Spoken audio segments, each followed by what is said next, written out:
Welcome to NTD News Today. I'm Kevin Hogan. Let's take a look at our top stories. Political strategists weigh in on politicians leaving the Democratic Party. Is it about the party itself, or is it more about winning re-election? Brittany Griner or Paul Whelan? The White House clarified reports claiming the U.S. could get either one back. A vote recount flips a Massachusetts state House race from Republican to Democrat by just one vote. We have the details. A U.S. appeals court blocks the Biden administration's transgender mandate. We have more on the court's unanimous ruling.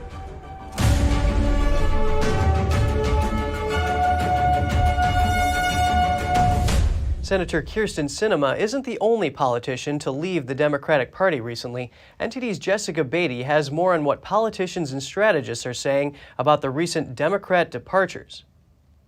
Last week, Arizona Senator Kyrsten Sinema announced she registered as an independent. Others are also leaving the Democratic Party.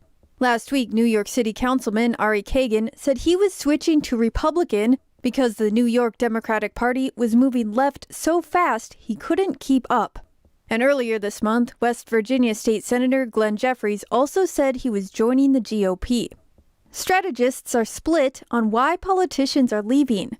Republican strategist Kevin Seifert told Fox, in his words, Democrats have an ideological problem because of their woke progressive base. He said it's no surprise some are leaving the party, but others say it has less to do with the Democratic Party and more to do with winning re-elections.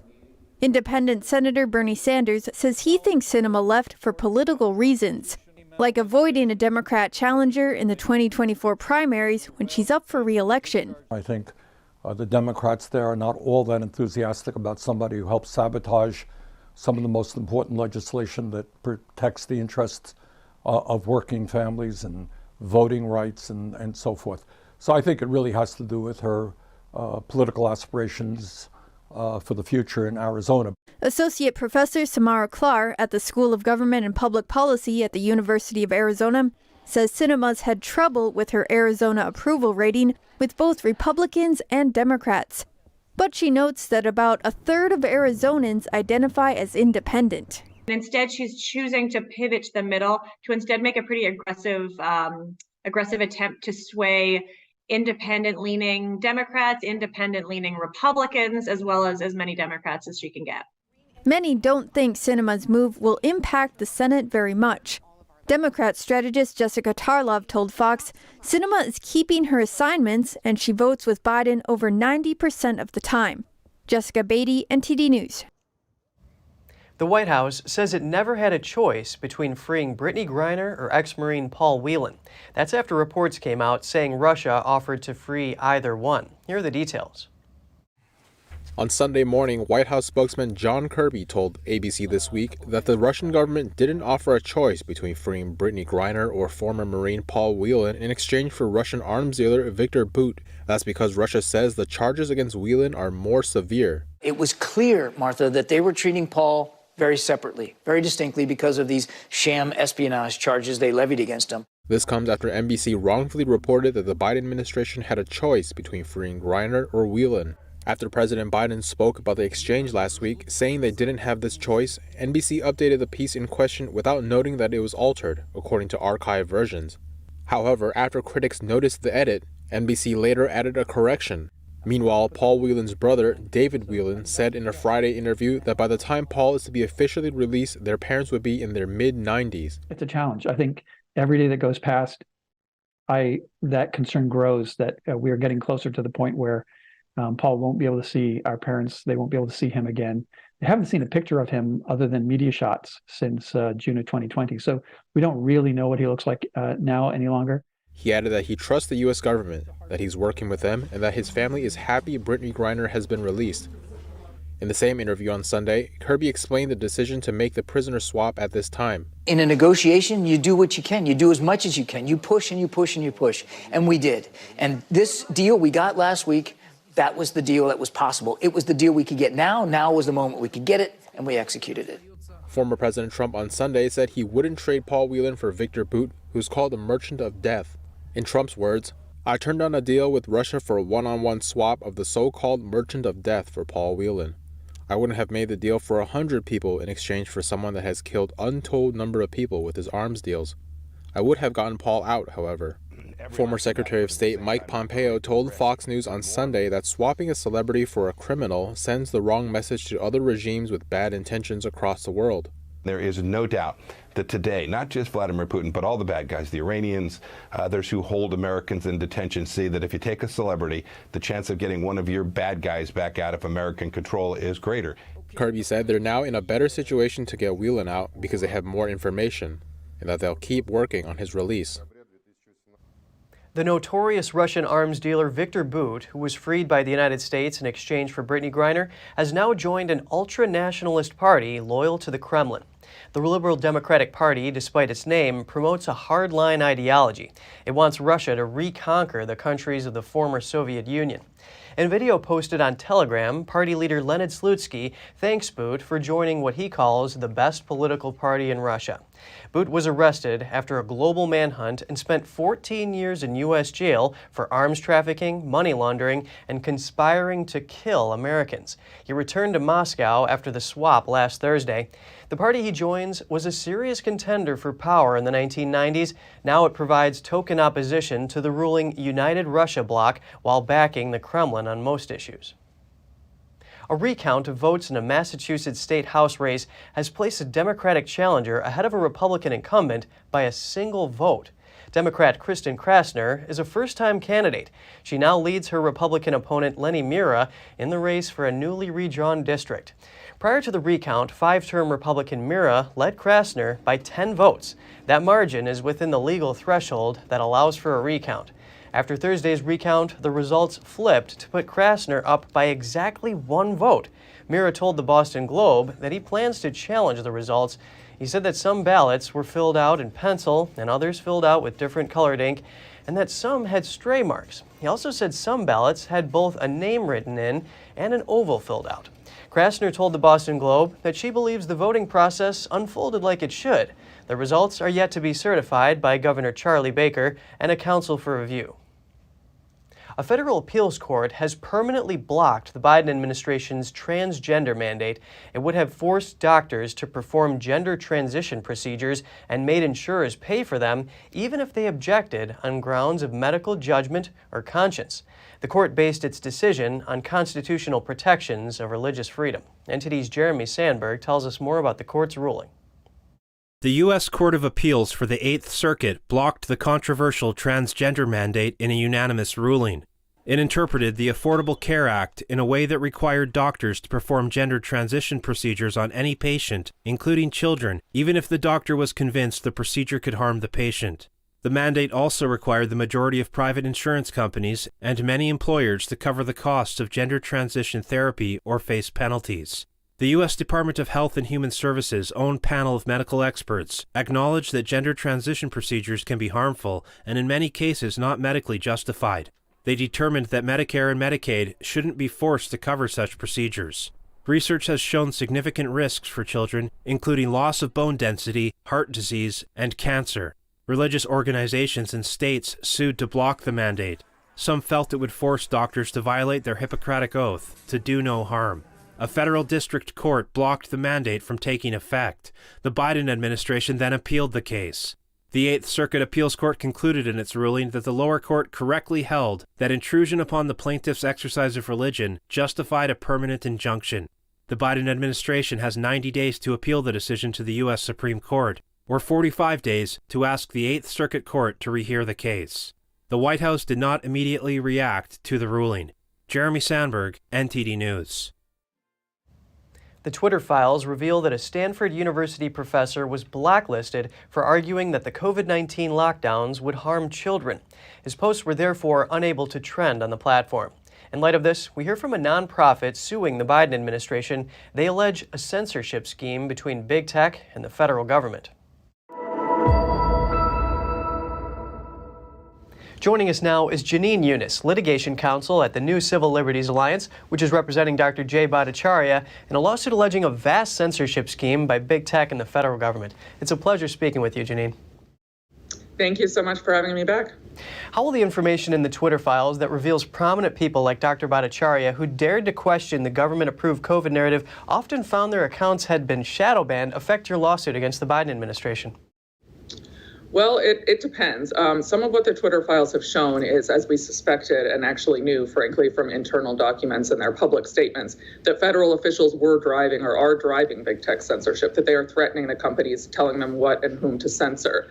So the more we find out about that and the more we find out from Twitter, the better for our lawsuit, the more helpful it will be. So we certainly want to know, for instance, if Dr. Bhattacharya had been specifically banned at the request of the government or shadow banned. What is the relationship between what Twitter said they were doing in terms of blacklisting people and what we now know the company was doing based on the Twitter files? So the company denied that it had these sorts of blacklists and that it was shadow banning people in the manner we now know it was. That isn't particularly pertinent to our lawsuit since we don't really sue private companies. However, I will say it looks as though it could be a violation of its terms of service since it claimed it wasn't doing that. So people who invested time, resources into developing their Twitter accounts, possibly with the expectation of professional, getting, professional opportunities as a result, could, I think, have grounds for breach of contracts claim. I say that with the caveat that's not my specialty, area of specialty, but I think that there could be claims in that regard. Interesting. From your perspective as a litigation counsel, what can you tell us about the Twitter files in terms of censorship on social media over COVID, the Hunter Biden laptop story, and other topics? Well, they've obviously been censoring those things. We knew that, from the way tweets were labeled. A lot of people suspected they were shadow banned based on the engagement with their accounts dropping when they said, things that were controversial on Twitter, the Hunter Biden laptop. Now we know that the federal government was behind a lot of all this censorship. We have evidence in the form of emails. We have evidence in the form of officials' own statements, like the Surgeon General, Vivek Murthy, former press secretary Jennifer Psaki, who said that they were doing these things. But now we also have even more information about the Hunter Biden laptop story, which we know that the FBI sort of strong-armed Twitter and other tech companies into censoring so that people wouldn't see it. Jenin, can you tell us a little bit more about how Elon Musk has invited Dr. Bhattacharya to Twitter headquarters? Yeah, so I believe on Saturday or Friday night, Dr. Bhattacharya got a call from Elon Musk inviting him to come and to learn more about exactly what happened with his account, to search through the company's Slack channels. So Dr. Bhattacharya went there on Saturday and was able to do some searching. And he spoke to Musk, who promised to give him even more access. He said he wants to help and he wants to get to the bottom of the government's involvement in this tech censorship, and said that, even if it's not great for Twitter as a company, we need to know the truth. This is, a serious First Amendment concern, as probably most people know, because the government cannot be involved in censoring people based on their viewpoints. Well, thank you so much for giving this update to us. Jenin Younes, litigation counsel at the New Civil Liberties Alliance. Pleasure speaking with you. Thank you so much. The Supreme Court has agreed to take up the case of a cryptocurrency exchange called Coinbase. The exchange is facing multiple lawsuits and wants them to be transferred to arbitration panels rather than decided in court. Coinbase operates one of the largest cryptocurrency exchanges in the United States. Users can buy, sell, and transact in various digital currencies on the platform. In this case, aggrieved Coinbase users sued the company in court, and Coinbase is attempting to relocate the litigation to arbitration. Companies often prefer arbitration because the process is quicker and less expensive. But some consumer activists prefer the courts. They say the judicial system gives consumers more options and is less likely to side with the companies. Coinbase says its user agreement includes a provision that cases will go to arbitration, not court. A district judge found that to be a violation of contract law. The Supreme Court is expected to hear the case next year. And coming up, President Biden is expected to announce support for the African Union as a member of the G20. African leaders are flying into Washington for a summit with the U.S. More in just a moment here on NTD News Today.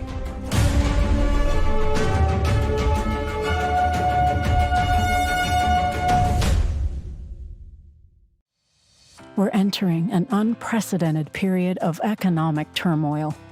The economy is unstable, our government is in shambles, and the global war on energy has created a domestic crisis. Americans need a way to protect their financial future.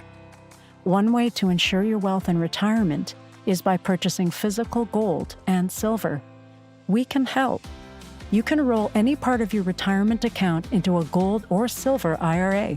Better yet, you can open a gold or silver IRA in 5 minutes or less using our online application.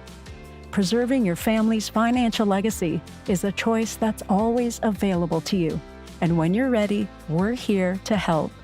Call us and speak to one of our IRA professionals.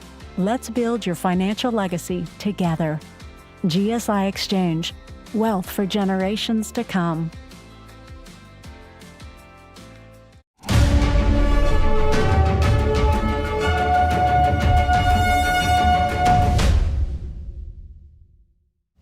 Welcome back. President Joe Biden is expected to announce U.S. support for the African Union's admission to the G20 during a summit with leaders from the continent. Here are the details.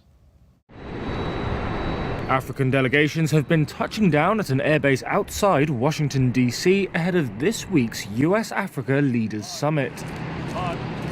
During the event, President Joe Biden is expected to announce support for the African Union's admission to the G20 as a permanent member.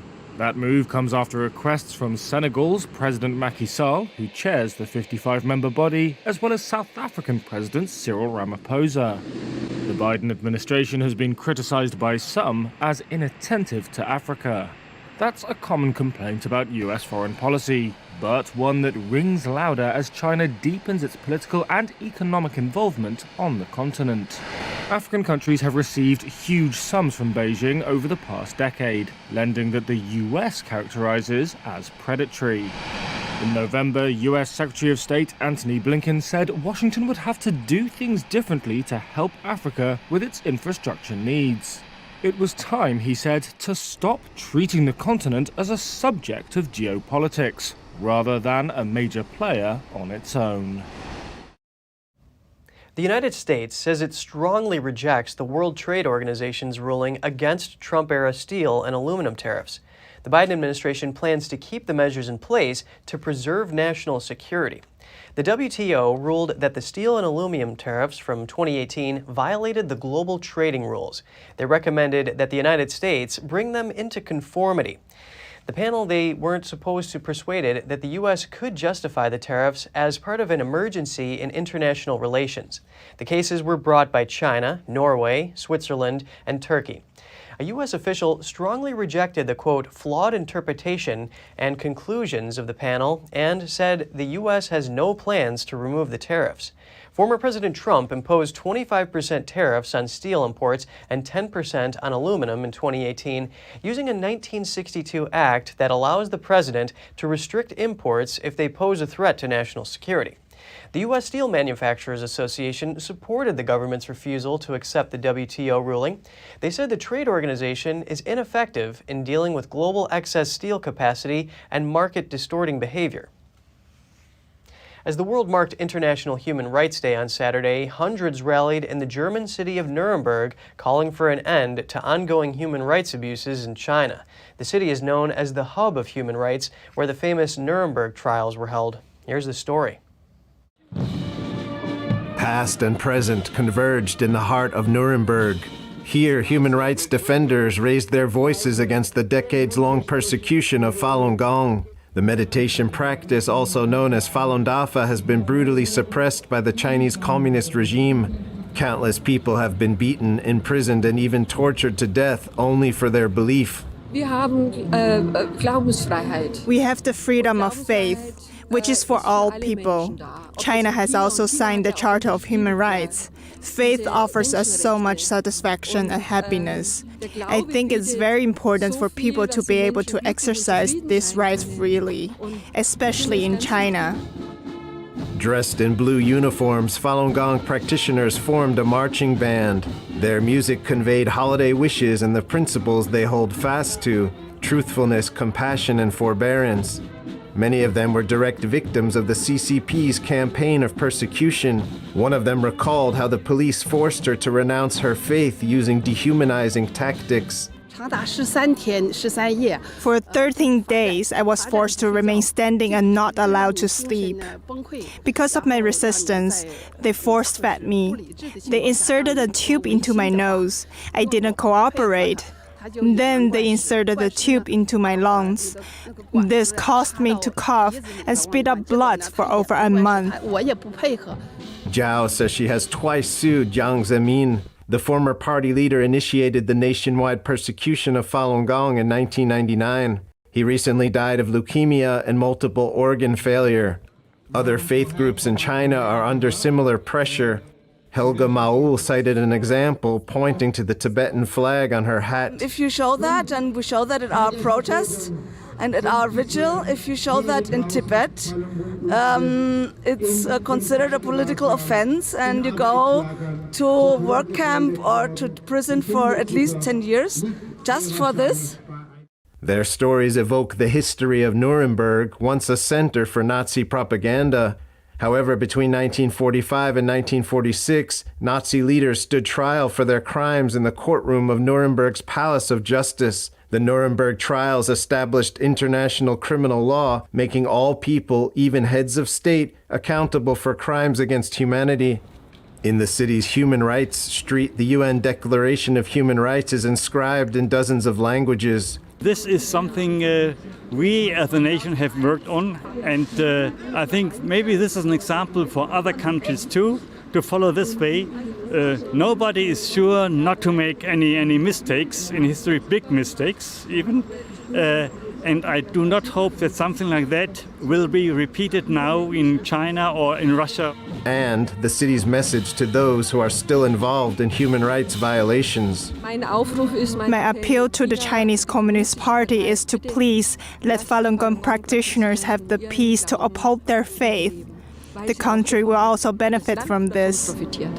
If you really are trying to press down minor groups, you should think about your own way of thinking. I address those who are involved in the persecutions. Whether it's against Falun Gong or the Uyghurs, they should stop doing that because they will be held accountable for their deeds. The rally ended with a peaceful candlelight vigil appealing for justice in the historic city. NTD News, Nuremberg, Germany. On the eve of Human Rights Day, the U.S. State Department announced new sanctions against Chinese Communist Party officials. One is the former deputy director of the Chongqing Regional Prison in southwestern China. He was designated a serious human rights violator for his role in persecuting Falun Gong. Two more Chinese officials were sanctioned for serious human rights abuse in Tibet. And still to come, a Los Angeles pizzeria hopes to reinvent the classic for Hollywood's health-conscious residents. The pizzas here are low-calorie and rollable. That and more when we return with NTD News.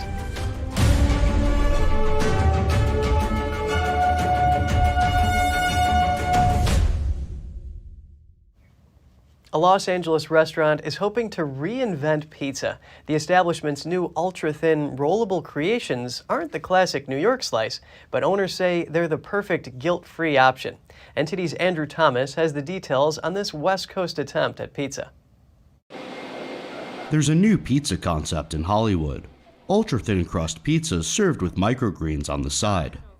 Crustica just opened its flagship restaurant in West Hollywood. Pizzas here range between 380 to 790 calories per pie. In comparison, a single slice of 14-inch regular crust pizza can be around 285 calories. The idea was the brainchild of real estate developer Niall Niami.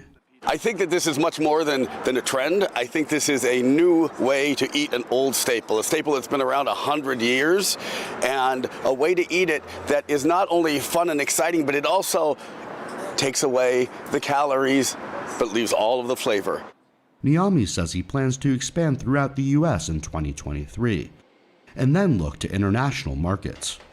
Crustica's pizzas range from $12 to $18 each, depending on toppings, but a pizza called The One sells for $3,500. Made with 24-karat gold flakes and white truffles, it's served on a gold-plated dish, which the diner keeps. Not only does it taste unbelievable, but it also helps others, because $2,000 of the purchase of that pizza goes to Children's Hospital Los Angeles in your name, and dinner with me at one of my favorite restaurants, a Michelin star restaurant in Los Angeles. Customers say they like the new health-conscious creation. I love the concept. I mean, the fact that you managed to get all these flavors packed onto this pizza and you're not ingesting a ton of calories is absolutely amazing. It's immediately cleaner, and because it's thin crust, it's lower calorie, and you just leave feeling lighter, like you didn't eat something really heavy. But it remains to be seen if New Yorkers will approve. Andrew Thomas, NTD News. That pizza looks tasty, but low calorie isn't everything when it comes to healthy food, and eating the right vitamins and minerals supports, among other things, hair growth. Let's discover which foods help the most. Here's Gina Marie with Strong Mind and Body.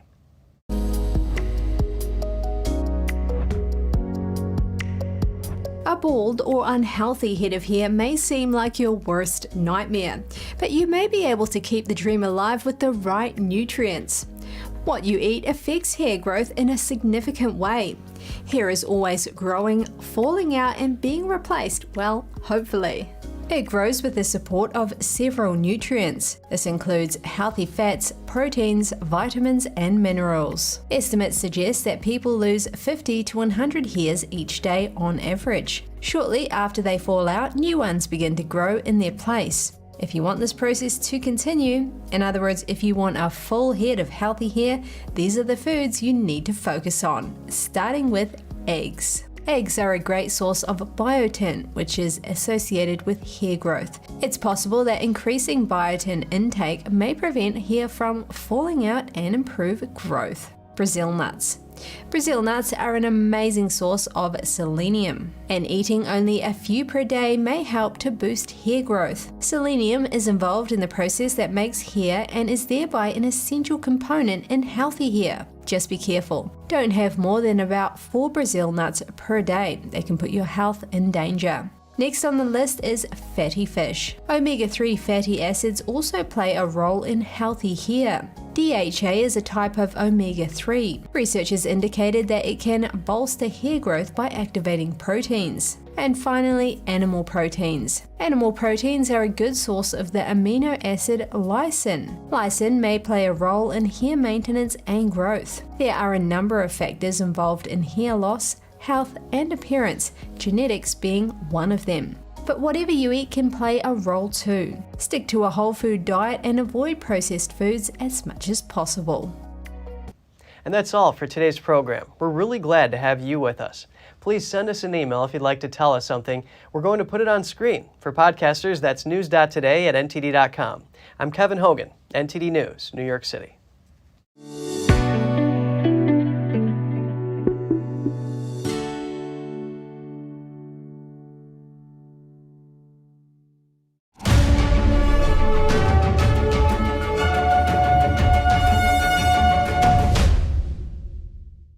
Thanks for watching us on YouTube. Did you know YouTube only keeps selective videos on its platform? So if you want to make sure you get the full picture, just subscribe to our newsletter. Go to newsletter.ntd.com and sign up. It's free.